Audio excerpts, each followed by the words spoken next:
ஆகா கல்யாணம் சீரியல்ல இனி எபிசோட்ல என்ன நடந்திருக்கு அப்படின்னு பாத்தீங்கன்னா, நம்ம மக சூர்யாவ பாக்கறதுக்காக வராங்க. சூர்யாவ பாத்து என்ன நடந்துச்சுன்னு தெரிஞ்சுக்கிறதுக்காக தான் வராங்க. ஆனா சூர்யா இருந்துகிட்டு நம்ம வக்கீல் சொன்ன மாதிரியே வந்து நடந்த எல்லா தப்புக்கும் நான் தான் காரணம். நான் தான் அந்த லெட்டரையே மறைச்சேன் அப்படின்னு பொய்யான ஒரு பழிய தன் மேல போட்டுக்கிறாப்ல. இதனால மகாவுக்கு பயங்கரமா கோவம் வந்து இதுக்கப்புறம் உங்களுக்கும் எனக்கும் எந்த சம்பந்தமுமே இல்ல அப்படின்னு சொல்லிட்டு அழுதுகிட்டே வந்துடுறாங்க.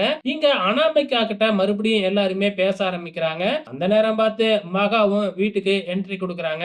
அனாமிகா சொல்ற ஒரே பதில் பிரபாவ அப்படியே வீட்டுக்கு அனுப்பிச்சிடுங்க. இதுக்கப்புறம் பிரபாவுக்கும் நம்ம விஜய்க்கும் எந்த சம்பந்தமும் இல்ல அப்படின்னு சொன்னா வேணா நான் கேஸ வாபஸ் வாங்குறேன் அப்படிங்கிற மாதிரி மட்டும் சொல்றாங்க. ஆனா இதுக்கு நம்ம ஐஸ்வர்யா சம்மதிக்க மாட்டேங்கிறாங்க. அதெல்லாம் முடியவே முடியாது. உங்க பையன் விஜய் தானே இங்க தாலி கட்டினாப்ல. பிரபா என்ன தப்பு பண்ணுனா அப்படிங்கிற மாதிரி பேச ஆரம்பிக்கிறாங்க. சோ இப்ப நம்ம மகா கிட்ட இருந்தும் அதே பதில் தான் வருது. சோ இப்ப என்ன நடக்க போகுது அப்படிங்கிறது தெரியவே இல்ல. ஆக மொத்தத்துல மறுபடியும் காயத்ரி வந்து பாத்தீங்கன்னா மகாவுக்கு எதிராவே திரும்புறாங்க. இங்க வீட்டுல இப்படி ஒரு பிரச்சனை போய்கிட்டு இருக்கிறப்ப இங்க போலீஸ் ஸ்டேஷன்ல இன்ஸ்பெக்டர் பேசிக்கிட்டு இருக்கிறாப்ல. அப்ப இந்த அனாமிகா வரைய மெசேஜ் அனுப்பிச்சுட்டே இருக்கு. அந்த சூர்யாவை ஏதாச்சும் பண்ணணும். அப்ப நம்ம அடிச்சு அதை போட்டோ எடுத்து அனாமிகாவுக்கு அனுப்புனா தான் அவ காசு போட்டு விடுவா அப்படின்னு பிளான் பண்ணிக்கிட்டு இருக்காங்க.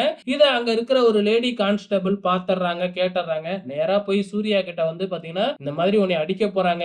நீ வந்து அவங்க என்ன சொன்னாலும் ஒத்துக்குங்க. இல்லனா உன்னை அடிச்சே ஏதாச்சும் பண்ணிடுவாங்க அப்படிங்கிற மாதிரி சொல்றாங்க. அதே மாதிரி சூர்யாவை படுக்க போட்டு நம்ம பிரபா முன்னாடியே அடி அடின்னு அடிச்சுக்கிட்டு இருக்காங்க. சோ இதுக்கப்புறம் என்ன நடக்க போகுது அப்படிங்கறது தெரியல. பொறுத்திருந்து பார்க்கலாம்.